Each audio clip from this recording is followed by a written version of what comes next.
James, what really stands out for me is how these countries are going to be using this new resolution, these new laws, to clamp down on people.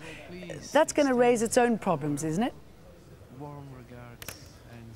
Yes, it is. This is going to be restrictions, and exactly how this is going to be enacted, because what the resolution, the new resolution 2178 says, is it wants national governments around the world to institute national laws that says it will be illegal for foreign fighters to travel to Iraq and Syria. But yes, how exactly do you put that into legislation in the 193 states of the United Nations? And although this is a binding resolution because it is now international law, how will countries actually comply to this? Of course, that's not the only part of it.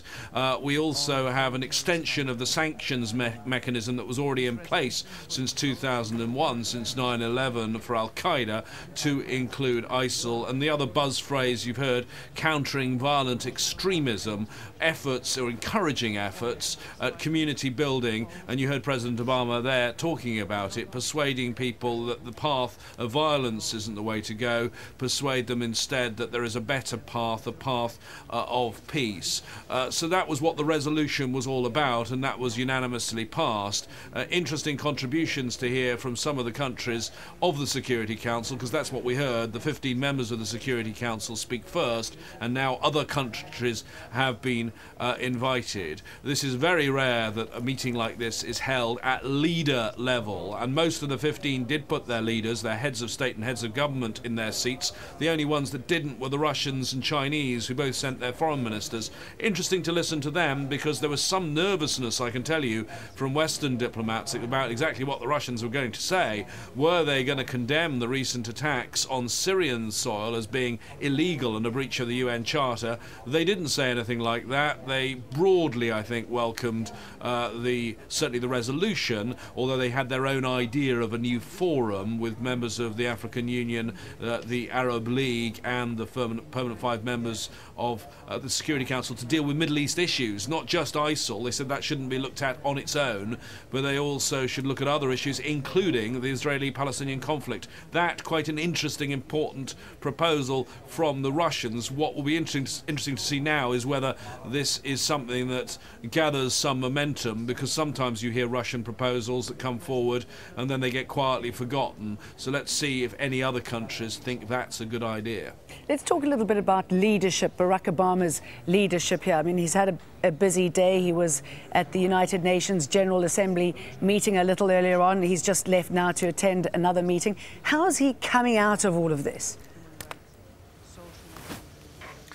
Well, he's certainly had a very good opportunity here, because this is the September gathering of world leaders, and the way it works is the alphabet, and that is how the 15 members of the Security Council decide who gets each month in the presidency of the UN Security Council. So it just happened that September was the date that the US, after the UK before it, was chairing the Security Council, presiding over the Security Council, and cleverly they seized on that and decided, well, if we're going to have all the world leaders in New York, and if we are the president of the Security Council, then we're going to make the most of it, and we're going to chair this meeting, this Security Council meeting, and instead of ambassadors, we're going to put world leaders in. So there's some quite important symbolism there, and what they've been trying to do is get the ball rolling ever since the NATO summit, getting more and more people joining their coalition.